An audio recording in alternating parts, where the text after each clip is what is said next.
Qur'an-ı Kərimin barəsində buyurur, lövh-i məhfuzda, yəni qorunmuş lövhədədir bu Qur'an yazıları.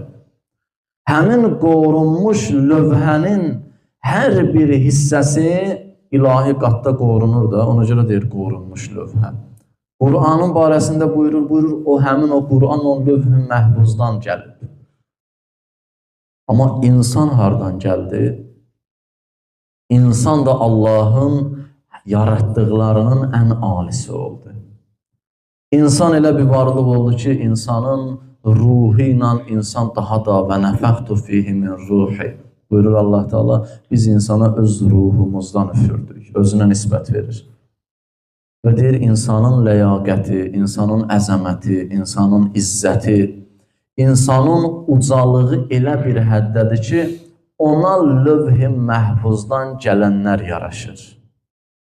Ona lövh-i məhfuzun hansı ki qorunmuş lövhədir, əgər Qur'anla bir əl qatılsaydı, kimsə gəlib orada nəsə dəyişiklik eləsəydi, bu insana yaraşmayacaqdı. Necə ki Qur'andan əvvəlki kitablarda təhriflər olundu da, Tövratda dəyişiklik olundu, İncildə dəyişiklik olundu, bu insana artıq yaraşmadı. Allah dedi ki, bu sənə yaraşmır, yeni bir kitab, toxunulmamış bir kitab. İnsan əli və yaxud da insanın müdaxiləsi olmayan bir kitab lazımdır ki, olmayan bir qanun lazımdır ki, insanın müdaxiləsi olmayan bir qanun lazımdır ki, o insanı yetişdirə bilsin, o insanı ucalda bilsin, o insanı yüksəldə bilsin. Ona görə Allah Teala insana bu əzəməti bəxş eləyib, buyurur, la ikraha fiddin, mən səni məcbur eləmirəm. Demirəm, sən hökmən bu dini qəbul eləməlisən.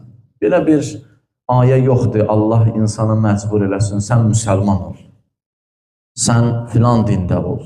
Belə bir ayə yoxdur. Allah buyurur ki, la ikraha fiddin, səndə heç bir məcburiyyət yoxdur. Mən istəmirəm səni məcbur eləyim. Amma qad təbəyyənə rüşdü minəlğay.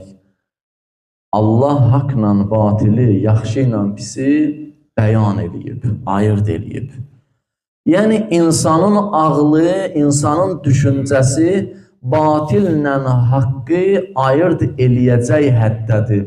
Allah insana bir fitrət verib, bir batini aləm verib, bir ruh verib, bir ağıl verib, elə bir mənəvi ucalıq verib ki, insan onların vasitəsilə haqqı da qəbul eləyə bilir, dərk eləyə bilir, batili də ayırt eləyə bilir haqdan. Çox aydın şəkildə insan bunu fikirləşib tapa bilir.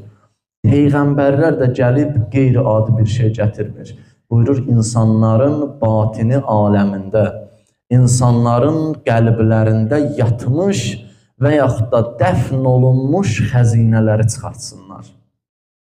Ki, insana desin, ay insan, səndə bu var, sən özünü tanı, sən öz şəxsiyyətini tanı.